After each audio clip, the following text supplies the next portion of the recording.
Presentación.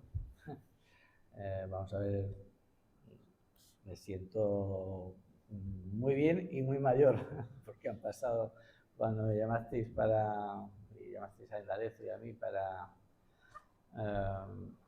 dar esta charla, no era consciente de que habían pasado 20 años desde la inauguración del museo. Y después buscando documentación, tampoco era consciente de lo mucho que trabajaba hace 20 años y cómo he ido decayendo, supongo, por tema natural, ¿no?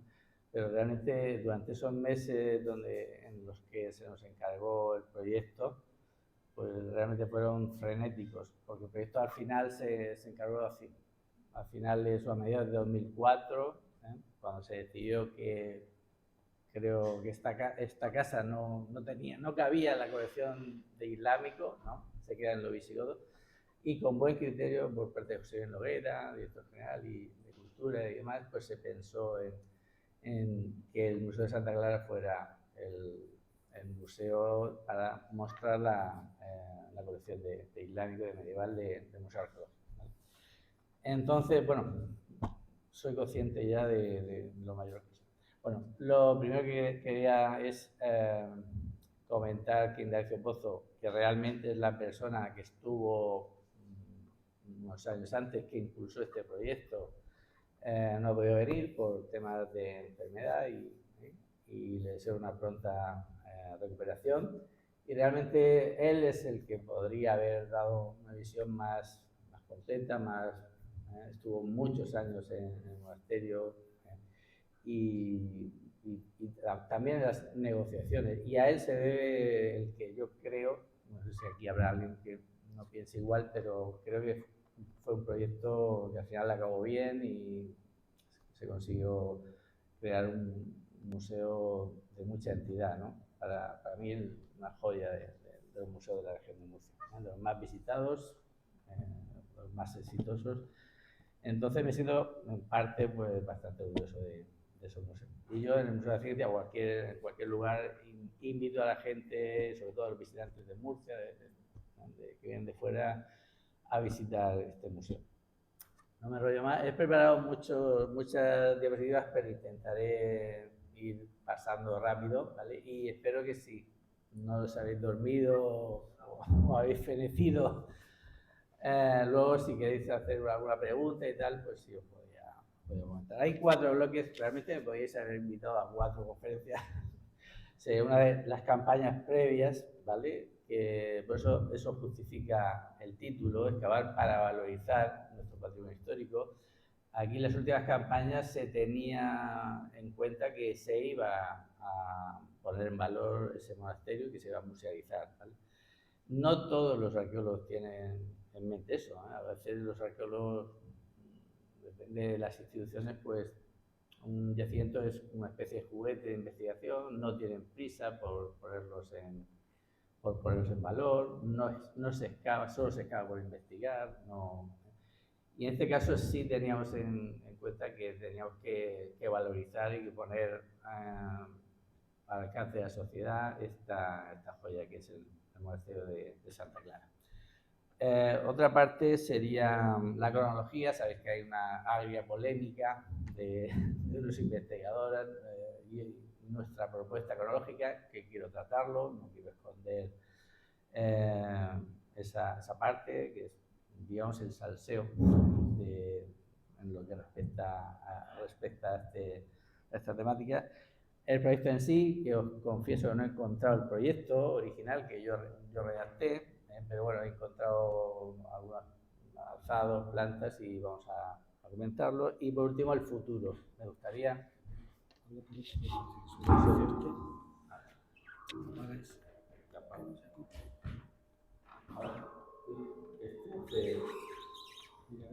¿Ahora? ¿Ahora?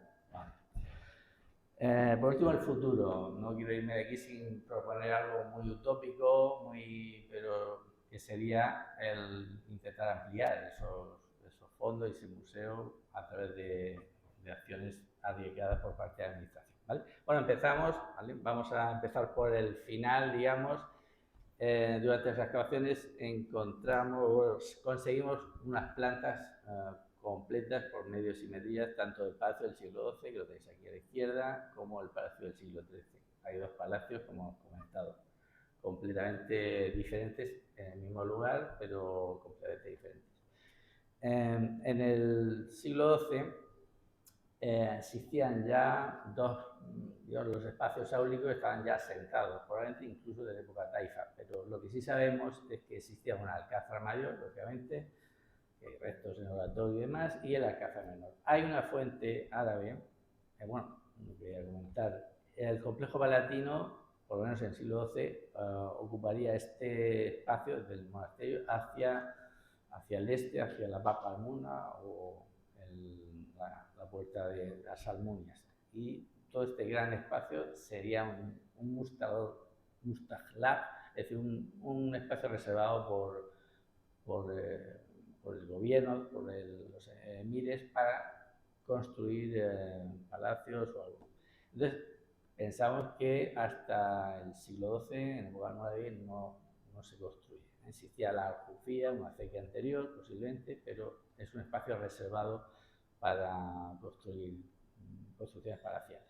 Hay una fuente anterior, unos años anterior, a Ben Mardanis, el rey Lobo, que menciona ya o demuestra que existían esos dos palacios. Aquí, en la crisis de la última fase almorávide, se menciona, Ben Alvar menciona que el 10 de Jumada del año 540, en 1145, Ben Mardanis llega al poder en el 47, entró Ben Iyad en el Alcázar Mayor, Alcázar Casa al-Kabir, que nadie había defendido, estaba una especie de revueltas y demás, y Ben Tahir, uno de las familias nobles de Murcia desde tiempos antiguos, gobernante entonces, se trasladó entonces al Palacio Menor, a Santa Clara, al Dar al-Sur. Después, temiendo por su vida, abandonó esa residencia para trasladarse a su casa. Es decir, 2 años antes de que Ben Mardanis llegue al poder en Valencia y elija Murcia como capital, ya se sabe, existen noticias de la existencia de ese Dar al-Sur y de esas dos alcázar, ¿vale?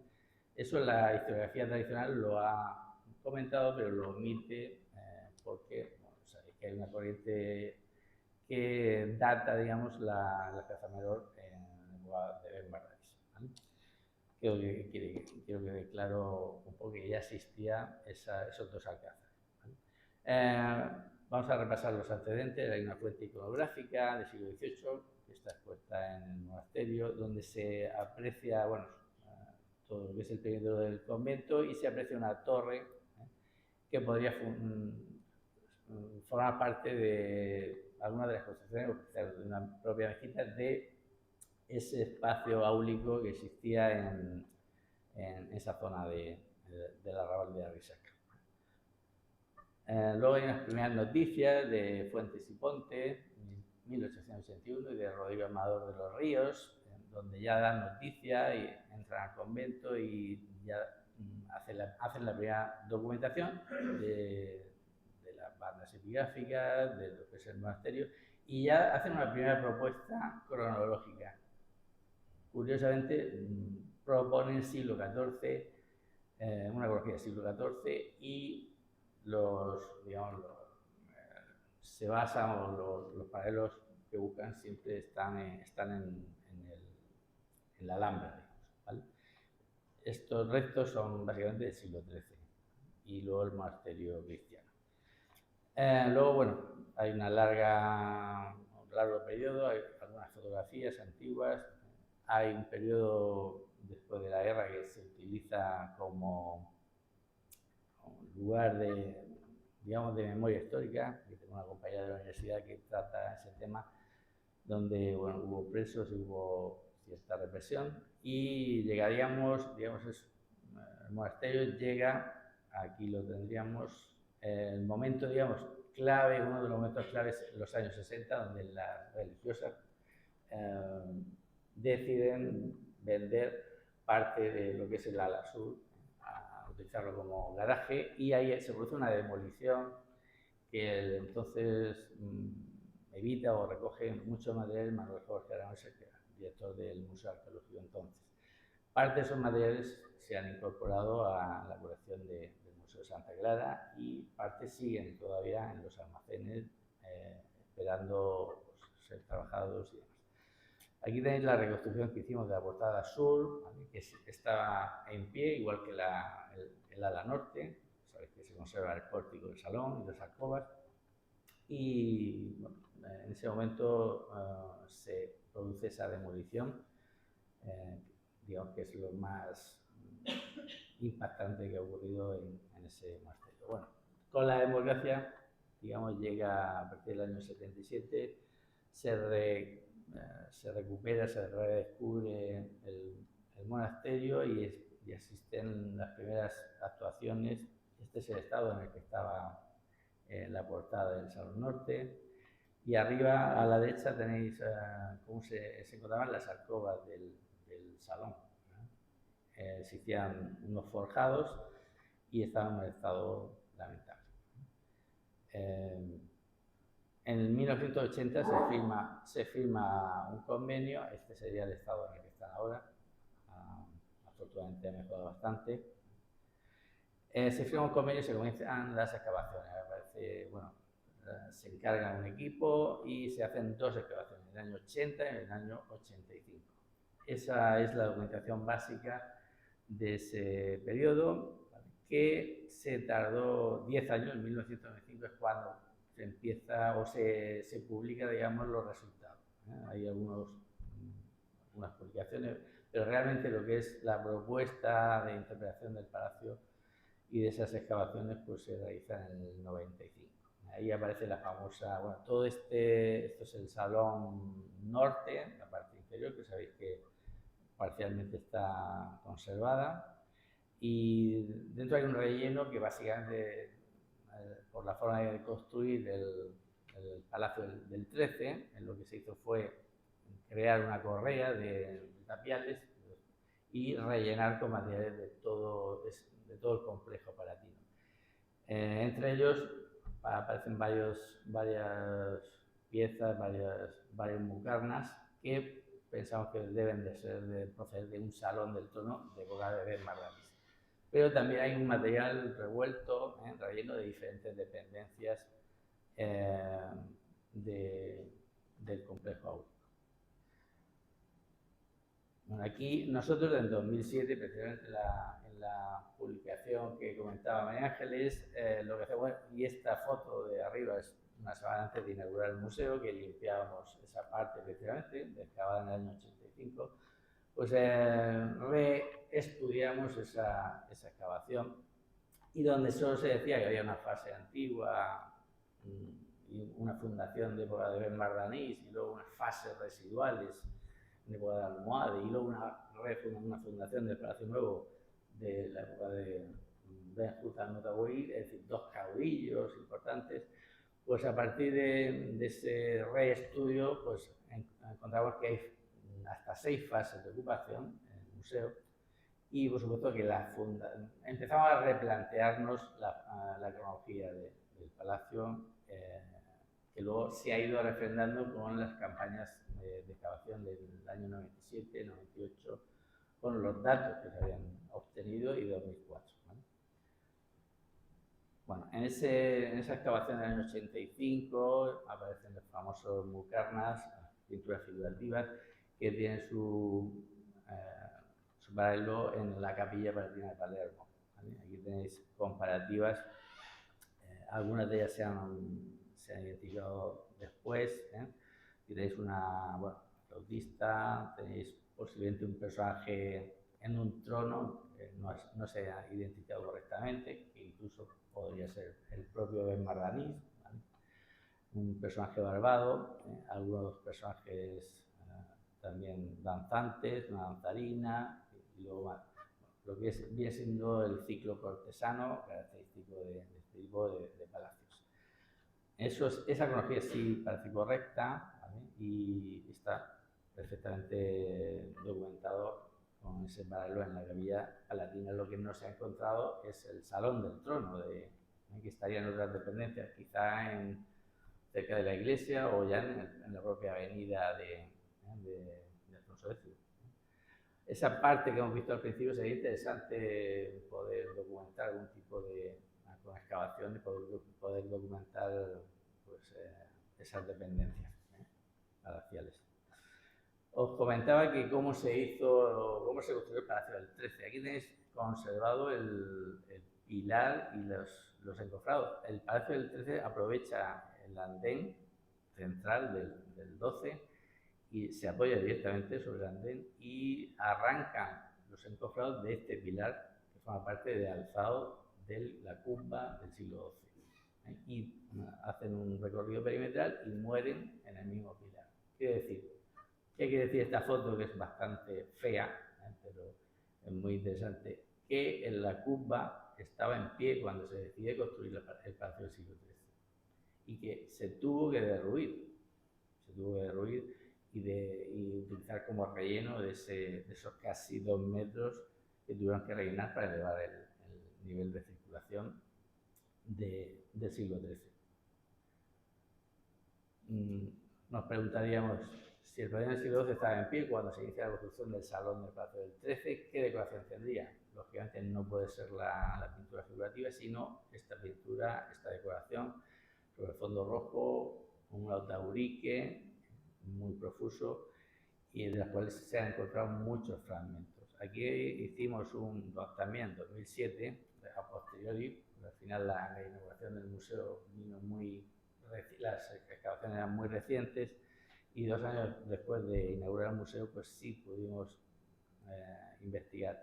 Y hemos hecho una reconstrucción de lo que sería ese Mucarnas.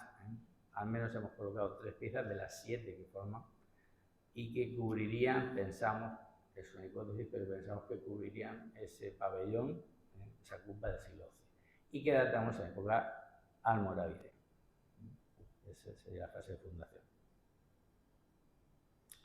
Paralelos que tenemos, pues la cumba de Palermo, parecido. Esta pieza de la izquierda apareció al desmontar el testigo que quedaba en esa zona, de la excavación del 85, la pícola cuba también en Palermo y Álvaro Ullín en Almorávide, en Marrakech. Serían los paralelos más cercanos de esa cuba murciana. Bueno, aquí un poco entraríamos en la cronología y en ese salseo, digamos, esa discusión. Aquí he titulado 2 palacios, 2 caudillos, porque se utiliza mucho esa palabra, 2 caudillos y 2 gobernantes de provincia.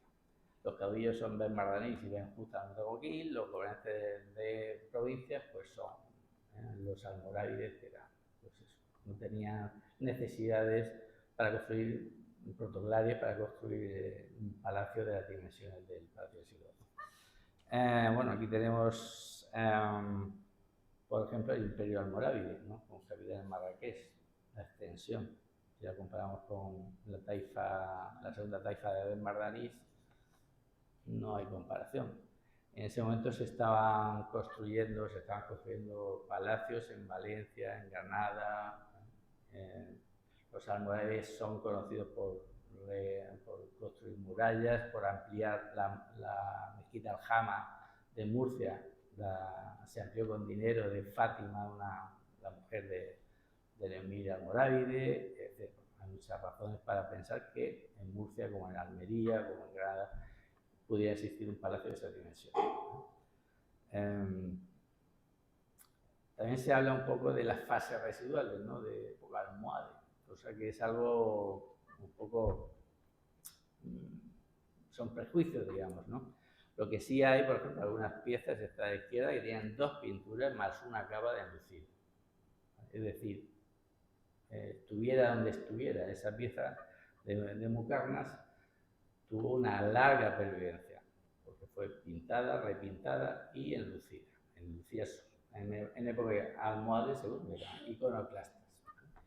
A la derecha tenemos la excavación del Salón Sur del año 98 de Indaez Pozo. Aquí se puede comprobar un pavimento que identificamos como una primera fase de época almorávide y marranesí, con un zócalo, que ahora hablaremos de época almorávides, y luego se repavimenta y se enluce, se desmonta ese zócalo en época almohade. Eso es algo residual, que hasta ahora se ha estado hablando. Si se está usando, se está recreciendo y se está enluciendo, es un uso diferente, no es un uso residual. Esta fase última, de arriba con el enlucido, con un suelo, nosotros pensamos que podría ser de época almohade y Udí, de Ben-Judá Mutawakil, porque pensamos que el palacio que está en pie es mudéjar, no es Udí, como se ha estado repitiendo, no pertenece a la tercera taifa murciana, sino que es mudéjar ya en la fase de protectorado castellano. Entonces no hay fases residuales, aunque sea repetido por activa y por pasiva. Aquí tenéis la comparativa a la derecha del Palacio del 12, con una reconstrucción que hicimos, y el Palacio del siglo XIII bastante inferior, ¿no? Bastante más, de proporciones más reducidas. El Palacio del siglo XII es demasiado grande para que sea almorávide, pues ha dicho la historiografía tradicional, y el Palacio del siglo XIII, que es más reducido, sin embargo, sí justifica que debe ser de una taifa importante como es la de Ben-Judá Mutawakil. Es decir, son conceptos totalmente contradictorios, que vamos a ver. Y ese esquema, digamos, el esquema que nosotros planteamos en la cronología sería el siguiente. En vez de tenemos la cronología que nosotros pensamos, que data los dos palacios, el inferior o almorávide pertenecería al gobierno de Ali Ben Yusuf, que gobierna entre 1106 y 1143. Un periodo largo, un periodo en el que, aunque al final ya el imperio almorávide entra en crisis, pero es suficiente hacia la década de los años 20, 30 para que se construya un palacio de ese tipo. Ben Marnadís recala en 1127 y gobierna durante esos 25 años, pero realmente lo que hace, o lo que pensamos que hace, es elegir Murcia porque ya tiene esos espacios áureos. Se encuentra con todo hecho, ¿vale? Eso no quiere decir, no es contradictorio con que luego construyera palacios como el castillo de Monteagudo o hiciera reformas en los castillos, en los palacios que ya existían, como ya hemos comprobado también en las excavaciones.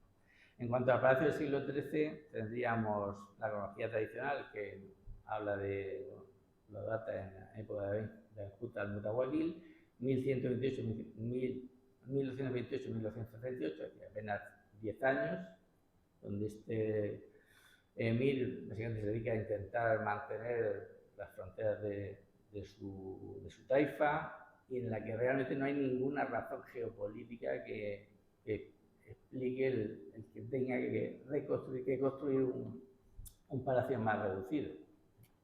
Nosotros planteamos que el palacio del siglo XIII, el que está en pie, hay que datarlo en la época de Muhammad Ben-Judá al-Dawla, que gobierna es el periodo más largo, más prolongado del siglo XIII, entre 1241 y 1260. Debajo tenéis lo que sería la Corea de Tundí, su taifa, 2 años antes del Tratado de Alcaraz, y lo que justifica la construcción del Palacio del siglo XIII es precisamente ese contexto geopolítico en el que se firma el Tratado de Alcaraz y el Alcázar Mayor pasa a estar, o sea, las tropas castellanas o la guarnición castellana ocupa el Alcázar Mayor y la corte islámica tiene que trasladarse al Alcázar Menor. Sí por sí, ¿no? Y a partir de ahí baja al Daula, que mantiene o sigue emitiendo moneda de oro, sigue manteniendo, la población sigue siendo mudéjar, mayoritariamente musulmana, hasta el año 1977. Es decir, recibe rentas de todo tipo y aunque sea un rey ya venido a menos, pero sí tiene capacidad para construir otro palacio principal, diferente al que ya existía. En todo ese contexto, además de estilísticamente todas las decoraciones y demás, e incluso la planta, donde tenemos paralelos ya en la Alhambra se empieza a construir en 1238. No se conocen los primeros palacios más antiguos de la Alhambra no se conocen, y probablemente sean muy parecidos al que existe en Santa Clara, en el Palacio del Siglo. El día que se puedan excavar o documentar esos primeros palacios de la Alhambra, que sabemos que se construyeron, posiblemente nos llevemos la sorpresa de que se parecen al que tenemos en Murcia. Lo que sí ha planteado la historiografía tradicional es que hablamos de lo que lo proto-nazarí nace en Murcia, cosa que cabrea bastante a los granadinos. Realmente nosotros, en mi opinión, en la Gran Nazarí, que es digamos, el gobierno potente, Murcia casi es un satélite, tiene la esperanza de ser independiente gracias o con el apoyo de la Gran Nazarí, lo que hace es que posiblemente en Santa Clara vienen artesanos, es un diseño nazarí que procede de Granada, no al revés. O sea, aquí no surge, se ha hablado de arte proto-nazarí. El contexto general parece que se llama bien al revés. Se mantienen relaciones diplomáticas. La rebelión mudéjar de 1264 tiene mucho, Bajada al Daul tiene mucho contacto con el rey musulmán de Granada, y esos contactos explicarían la construcción de la Alhambra y su tipología y demás. Sería justo lo contrario. Es decir, el reino potente es Granada, y Murcia, o el rey murciano, tomaría esas referencias artísticas, estilísticas, arquitecturas del reino dominante. Eso, entre otras muchas razones, pues justifica que planteamos que el Palacio Mudéjar, el Palacio de Santa Clara que está en pie, es un palacio, podemos definir, mudéjar. Han aparecido también en Alcázar en Guadalajara, están apareciendo otros palacios más o menos de esa misma cronología. Y bueno, ya vamos a ir avanzando rápido, porque y pasamos ya a las campañas de la época de Indalecio, a partir del 97-98, digamos, uno de los objetivos era inaugurar la Fundación Caja Murcia, se hizo una exposición y se excavó lo que es el ala oeste del monasterio, donde ahora sigue manteniéndose la fundación que se va. Y aquí se completó el andén central del Palacio del 12, que se excavó en el 85, y se encontró el cierre del palacio, el cierre occidental, un tramo muy pequeño. Personalmente lo encontré yo buscándolo y rebuscándolo entre las excavaciones, y el quiebro que hace hacia el sur. Por lo tanto, ya teníamos ese arriate y esas dimensiones para poder hacer simetrías, para jugar con simetrías. Por eso os digo que siempre la valoración es, al final, para explicar esos palacios, el objetivo era completar esas plantas, poder hacer simetrías, siempre con un riesgo de equivocarte. Aquí tenemos en el 97-98 también se excava el ala sur, donde aparecen una casa secundaria con algunas dependencias, unas letrinas, unos baños con 2 fases de ocupación, 2 piletas, y un corredor que comunica con lo que pensamos que podía ser el palacio principal. No he comentado que la historiografía tradicional nunca habla de complejo palatino, siempre se centra en el palacio. Nosotros empezamos a hablar de complejo palatino en el año 2007, cuando empezamos a investigar o a publicar. Bueno, pues se documenta, aquí tenéis a la izquierda lo que es el ala sur del Palacio del 13, y luego en rojo tendréis la parte de esa dependencia de la letrina y de la casa principal, tal como apareció. Luego se pudieron, aquí tenéis un detalle, esta zona forma parte de Caja Murcia y podría ser museable también. Tenéis aquí un pozo de aceña, todo esto parecen dependencias vinculadas con el baño y secundarias del palacio principal. Ese es el corredor, en la fotografía se ve el corredor que comunicaría con la estancia del palacio principal. Y después, con una ampliación de la excavación, se logró encontrar y documentar el salón sur y parte del pórtico, con parte de esos 5 vanos y las decoraciones que definitivamente creemos que dan la cronología correcta de ese palacio. y parte del andén, el baño, la alberca del patio y demás, y que nos facilitaron poder hacer simetrías y reconstruir el aspecto global. Aquí tenéis manuscrito por Indalecio, que hay que decorarlo, pues la localización de un zócalo, el zócalo más antiguo, está trasdosado detrás de un zócalo más moderno que es de época mardanesi. Vamos a ver ahora, este es el detalle. Ese es el zócalo que está ahí detrás de otro zócalo trasdosado y que nos dio esa posible cronología almorávide que ya estábamos vislumbrando. A la derecha veis cómo se cambió parte de la orientación para abrir una sala oriental y detrás unos pocos metros mantuvieron, no picaron ese zócalo, afortunadamente dejaron ese zócalo que creemos que pertenece a la fase de fundación. Paralelos, bueno, aquí tenéis documentación, la reconstrucción, y si veis, el aspecto general es el de que a partir de la geometría se da un aspecto de vegetación. Tenemos una flor de 8 pétalos y aquí unas cartelas cuadrangulares que también tienen decoración de ataurique. Esto solo lo encontramos en Marrakech, lo vamos a ver ahora. Veis ahí el detalle de esa flor octopétalo y aquí encontraríamos los paralelos que hemos encontrado en el Castle Hayar, en el Alcázar de Marrakech, la capital almorávide. Aquí debajo de Santa Clara, a izquierda, tendríamos uno de los zócalos documentados por los franceses, Meunier, Terrasse, de Verdun, en 1952, donde claramente se ven el parecido, la similitud. Aquí debajo hay otros. ¿Veis esta misma flor octopétala? Aquí también. Es decir, el paralelo más claro y evidente, hay otros zócalos que han aparecido también en Córdoba, parecidos también almorávides, ya todos. Y luego en Marrakech también existe el patio de crucero, ¿vale? Lo tenemos ahí también en el Alcázar. Es decir, están todos los elementos para plantear que el Palacio del siglo XII es una fundación almorávide, decorativa, la planta de crucero, de cruz y demás. Bueno, aquí esto lo hemos visto, pero bueno, tendríamos trasdosado detrás, porque ya hemos comentado un poquito, estaría la fase de Mardanisi, en la fase que es claramente diferente, y luego la fase de inducción almohade Udí también, de la tercera taifa.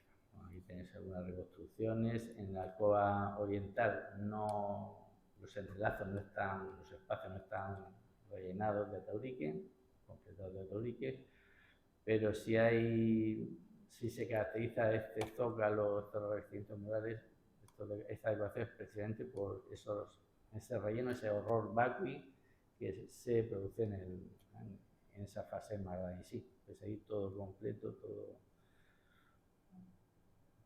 algún detalle.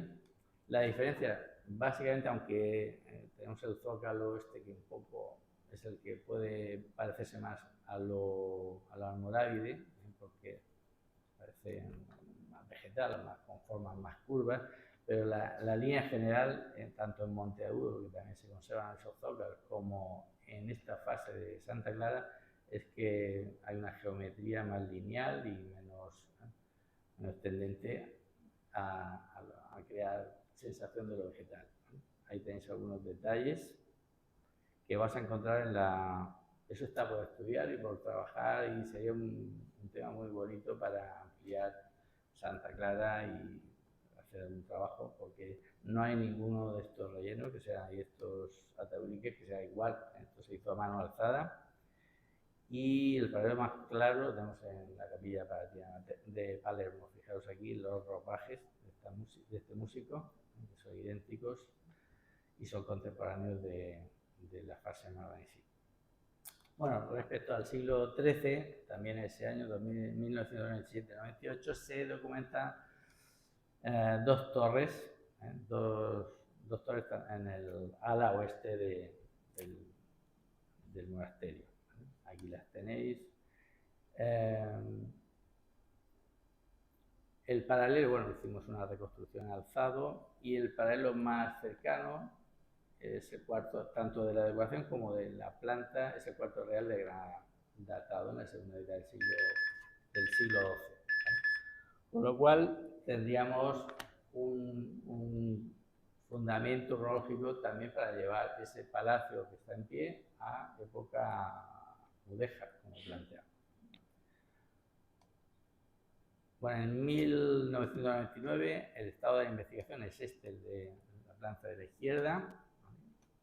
Se ha ido completando ese salón norte y ese pórtico que se conocía desde el 85, con el salón sur, con ese ala sur y esas dos torres fortificadas.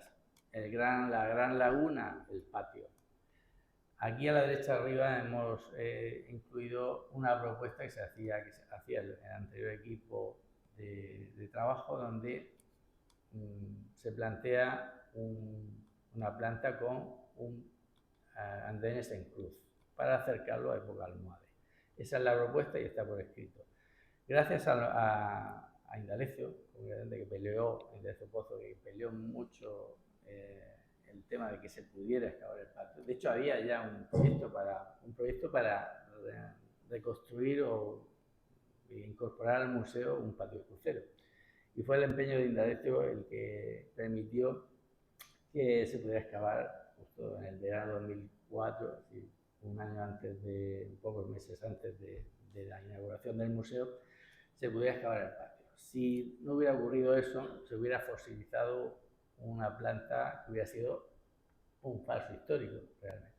Hubiera sido un patio crucero que nunca existió.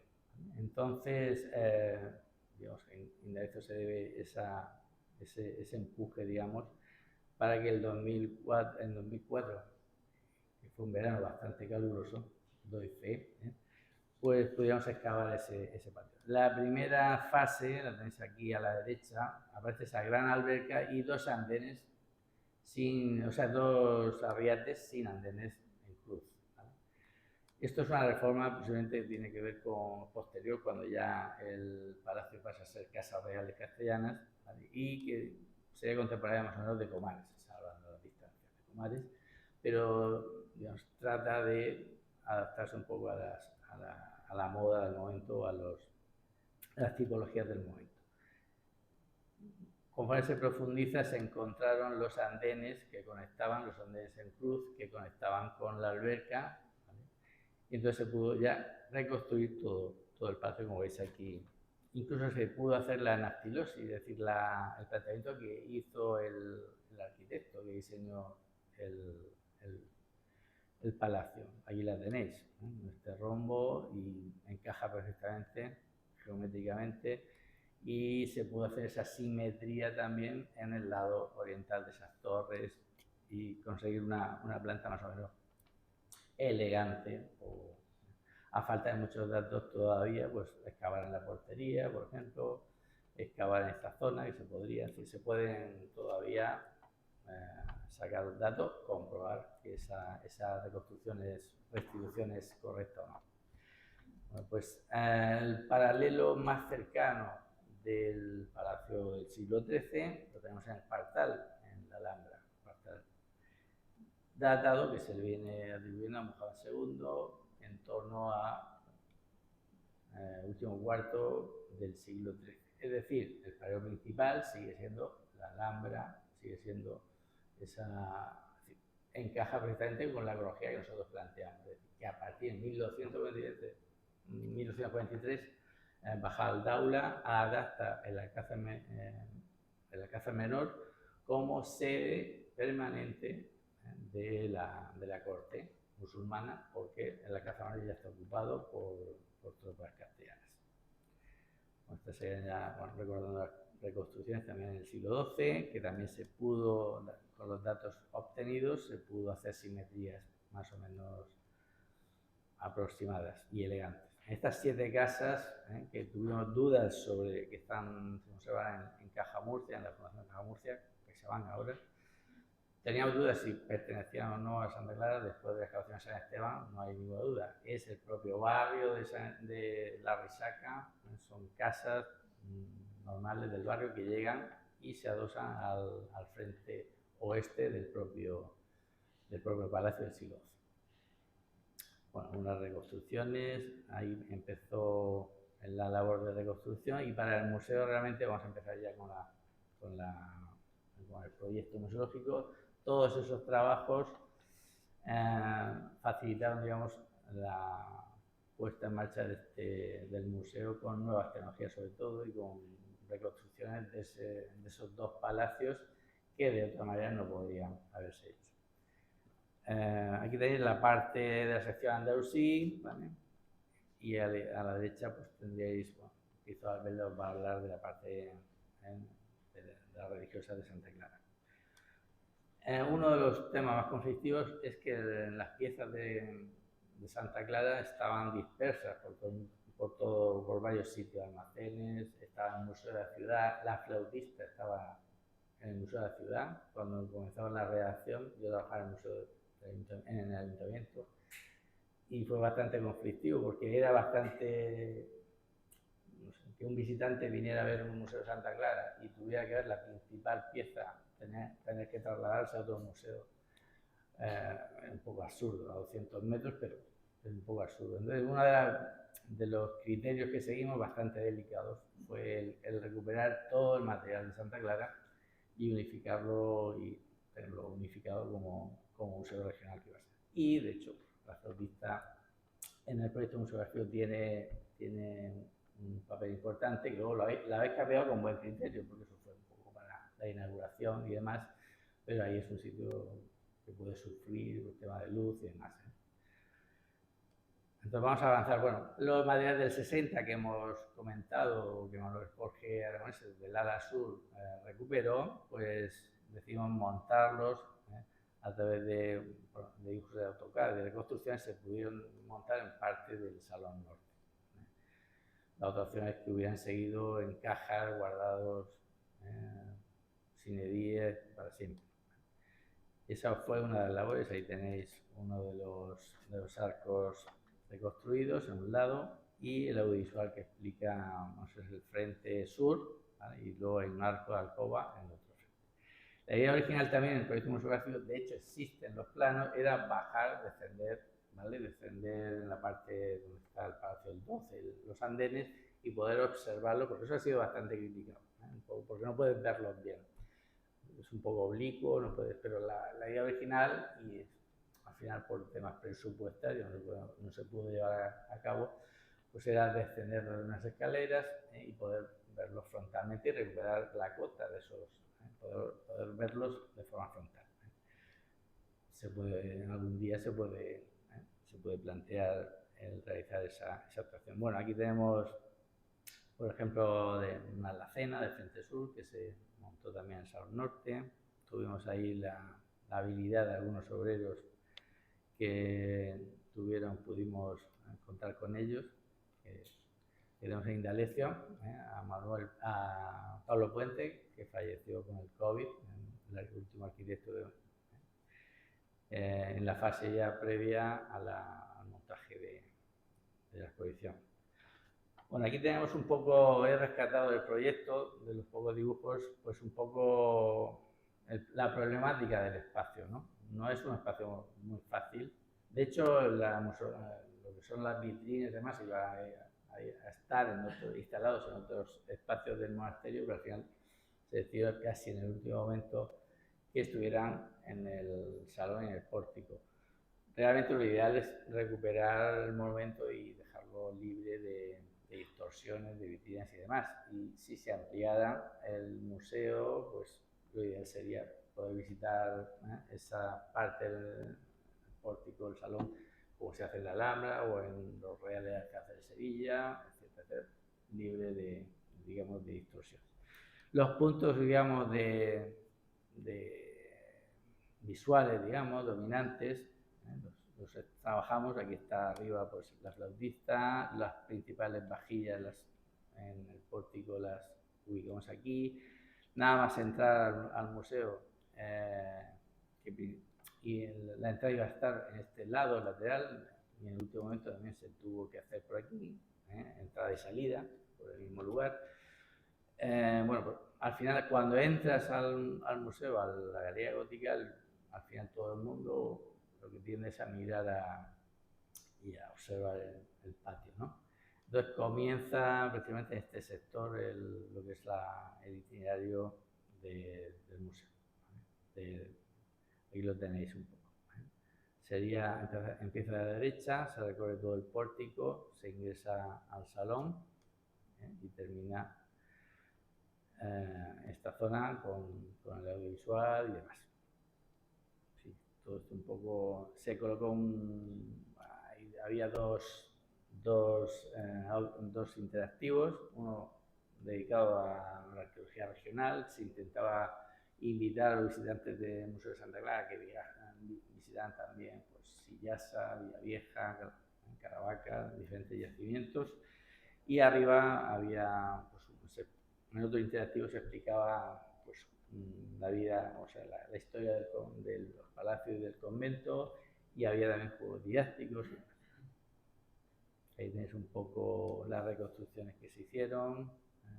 Se utilizó, estamos hablando de 2005, la tecnología ha mejorado bastante, pero bueno, siguen manteniendo cierta calidad. Ahora mismo pues, trabajaríamos con realidad virtual y demás, pero bueno, siguen manteniendo. Esto sería un poco el trabajo que se hizo a partir de esas plantas que conseguimos en las excavaciones, pues levantar y reconstruir también virtualmente los palacios. Algunas vistas que se utilizaron en los audiovisuales, en los interactivos y en la cartelería también. Una pelea importante que tuvimos con la empresa de audiovisuales es especialmente estos dos efectos. A la izquierda, cómo se derruye y se construye el Palacio del 12 y se construye el Palacio del 13, ese efecto, digamos.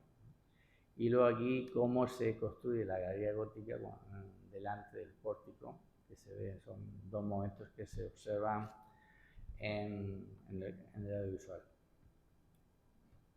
Hay diferentes reconstrucciones, desde el AutoCAD hasta. Es una manera de que veáis cómo la arqueología, con una visión de musealizar, de valorar el patrimonio, al final permite conseguir esa musealización. Ahí tenéis las carteles igual de los artistas. Y también contamos con un ilustrador que falleció hace unos años, que es Juan Navarro Lorente, y hizo pues, bastantes ilustraciones un poco para ambientar, en este caso pues sería una recepción en el Palacio del siglo XIII, ambientar los paneles. Ahí tenéis en todos los paneles, en ese discurso. Esta sería la Fundación de Murcia, génesis de una sociedad multicultural, en época al-Ándalus en dificultades. Aquí tenéis una visión de la ciudad. Aquí tenéis Sillasa, se hizo también en este periodo de las taifas. Y al-Ándalus en retirada, pues una visión de Monteagudo, toda esta zona del Castillejo. Bueno, estas son plantas iniciales que luego se variaron, afortunadamente, porque bueno, sabes que todo proyecto tiene cambios sobre la marcha, y afortunadamente pues se suprimieron algunas vitrinas que estaban previstas en Sala al-Ándalus, en esta sala, y bueno, pero hubo un planteamiento inicial. Contamos con dos espacios, la sala de Tudmir y la sala de Sala al-Ándalus. En la sala de Tudmir lo que pretendíamos es reflejar la vida cotidiana, la vie quotidienne, que habla de la escuela francesa. No se trata de piezas muy llamativas, sino de las vajillas más representativas de cada periodo. Entonces están representadas los Emiratos, el Califato, las taifas de las dinastías bereberes y Mudejar. Ahí tenéis, también se diseñaron unas vitrinas que no son muy impactantes, intentaban ser que prevaleciera el cristal y que no distorsionaran con el monumento. Ahí tenéis una visión, estas a pared. Ahí tenéis la vajilla califal a la izquierda, con una parte también hablando de la economía, la agricultura, demás, y luego la vajilla taifa. Encontramos dificultades en encontrar, bueno, por ejemplo, en Lorca sí hay mucha cerámica, mucha vajilla. En Murcia, en las colecciones, era bastante complicado, no había muchas piezas. Ahí tenéis el siglo XII-XIII, con el grafiado murciano, y a la derecha el periodo mudéjar, que muchas de las piezas son de un alfar que cabe en la plaza de Esqueros, donde bueno, hay multitud de piezas que podrían llenar no una vitrina, sino una sala completa. Piezas con defecto de cochura, pero que están completas. Y también la colección de vajilla cristiana. Piezas exentas, pues tratamos de que estuvieran más o menos a la altura original. Ahí tenéis la famosa epigrafía, banda epigráfica de Guardamar, de la Rábita de Guardamar, que es una pieza que algún día tendremos que devolver a Alicante, pero esto está en una discusión ahí, son fondos antiguos con los que contábamos entonces. Los capiteles también a cierta altura, algunos, bueno, la mayoría son de la catedral, califal, y luego estos morávides también, fondos antiguos todos, la distribución, las lápidas epigráficas, siempre intentando que fueran ligeros y no distorsionar lo que es el momento la portada. Bueno, pasaríamos a la sala de Al-Ándalus, que lo que se intentaba es todo lo contrario, es reproducir lo que sería el boato, el ajuar de la emir, en cualquiera de las piezas que seleccionadas podrían formar parte de ese ajuar. Realmente ese salón sería el salón de recepciones, de embajadas y demás, entonces es, digamos, el planteamiento inicial. También recibimos también pues, algunas piezas de madera de la propia Santa Clara, yeserías de Monteagudo, etc.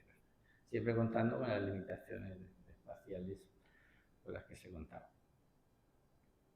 Ahí tenéis una visión y ahí tenemos a Indalecio y a María Ángeles, más jóvenes, 20 años más jóvenes, trabajando, bueno, estamos en el montaje de los tesorillos. Ahí tenéis las vitrinas con algunas piezas suntuosas de vidrio, de bronce, los dedales, muchos fondos antiguos, intentamos que estuvieran casi todos. Y las piezas de mucarnas, básicamente, como hemos comentado, algunas yeserías de Monteagudo y de la propia Santa Clara, la portada del siglo XII, que está por reconstruir y se podría intentar una reconstrucción. A una pieza que se coló de falsa, que me di cuenta en el último momento, había dos piezas de colecciones antiguas, un medallón nazarí, que también no llegó y esta, cuando fuimos a colocarla, pesaba muy poco y sospechamos enseguida que era una falsificación, posiblemente forma parte de la colección antigua y está en todos los catálogos del Museo Arqueológico. Y bueno, y a la derecha, pues eso, una pequeña representación de esos zócalos que aparecen en el Salón Sur, abajo el almorávide y el Malasía Rico.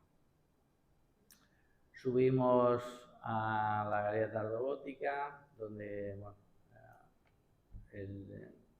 realmente lo importante es volver a ver el patio y sobre todo admirar el trabajo del Sepka desde a escasos metros de la portada monumental del siglo XIII.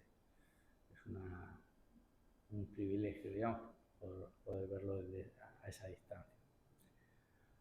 Y hablamos aquí quisimos un enfoque, en 2005, está muy de moda ahora el enfoque de género, pero en 2005 contamos la historia del monasterio, de todo un enfoque, bueno, en el patio del siglo XIII pensaba que también estuvo durante una temporada doña Violante, la esposa de Alfonso X, cuando pasó a ser Casas Reales, y contamos un poco la historia de la religiosa y del convento, de cómo evolucionó con un enfoque claramente de género. Hoy es buen día, según la elección del Papa, para comentar. Y había entre las colecciones antiguas también almacenadas, existía unas rejas románicas que también hubo un empeño en recuperarlas, restaurarlas y se incorporó a la colección de las religiosas. Y ya estamos acabando. Propuesta de futuro. Esto sería un poco lo más utópico, pero yo no dejo de soñar después de 20 años. Quizá no lo veamos ninguno de nosotros, pero yo creo que es factible, que sería que la administración adquiera la parte, bueno, ese edificio fue desagregado, dividido en 3 propiedades realmente, la fundación de CaixaBank ahora, el monasterio y la parte, sigue siendo monasterio, pero la parte del museo. Entonces, un sueño que podría en un futuro realizarse sería ampliar y crear un gran complejo monumental al estilo de otros muchos que hay en Europa. Podríamos mencionar varios, en Palermo, en Nápoles, en fin. Y sería recuperar todo ese complejo religioso y poder ampliar ese museo, porque realmente el museo es el Museo de Santa Clara, en cuanto a piezas, una pequeña representación. Sabéis que durante muchos años se han excavado muchos, prácticamente toda la ciudad de Murcia, muchos solares, muchos Monte Agudo, etc. Y hay en los almacenes piezas espectaculares para llenar salas completas. Solo el grafiado o la yesería de Monte Agudo merecerían, o incluso piezas de Santa Clara que están almacenadas. Entonces ese sea mi sueño, ¿no? Que no voy a realizar yo, porque estoy jubilado, ya casi prejubilado, pero por lo menos que alguien de la administración tome la idea y en pocos años se pueda comprar a la Fundación CaixaBank esa parte y con algún convenio con el obispado poder disponer de todo el edificio. Entonces, la idea sería, bueno, no sé cómo anda la visita al patio, porque creo que estaba todavía un poco en días concretos, pero la visita al patio es fundamental. Cambiar esos itinerarios hasta ahora y la excavación del huerto, que es del huerto del sector norte, que cuando se construye algo ya es difícil, pero ahí seguramente aparecerían restos del patio del siglo XII, del andén y demás, y se podrían incorporar al complejo. Esto sí que es soñar seguro, pero bueno, no vamos a dejar de soñar. Y este maravilloso muro que separa las propiedades, que de mucha manera lo quitaría yo mismo, si me dejan, pues retirarlo y recuperar ese complejo para el disfrute de los ciudadanos. Ahí tenéis un poco a la derecha el huerto, que bueno, es una extensión importante para poder excavar y ampliar. Conocer. Al final sería mantener esas campañas que hemos visto y que al final dieron los frutos. Al final el arqueólogo, los arqueólogos tienen la obligación de querer investigar más superficie y completar los datos. Hemos comentado ampliar espacios museísticos, porque muchos zones, muchos materiales, la numismática, por ejemplo, los tesoros. Las monedas están estudiadas, pero sin embargo están ahí. Una sala de numismática, etc. Luego una sala de experiencias temporales, que tampoco existe, audiovisuales, en fin, área didáctica. Estancias que el Museo de Santa Clara, por falta de espacio, no dispone, y supongo subsidiariamente el Museo Arqueológico pues, cumple esa función. Y ya está. Esta es una foto de hace 20 años que he recuperado, donde tuvimos la sensación, Indalecio, Pozo, María Ángeles, todos los arqueólogos de esa generación, de que se abría una nueva era, fue una fiesta real, y la realidad nos ha dado la razón.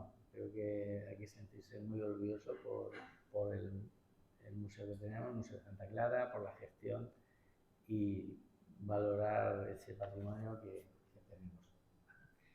Y nada, muchas gracias, perdón por un poco, no he estado muy... Pero la idea ahora es que si tenéis alguna duda, preguntas, pues poder comentar y hablar un poco de eso. Gracias.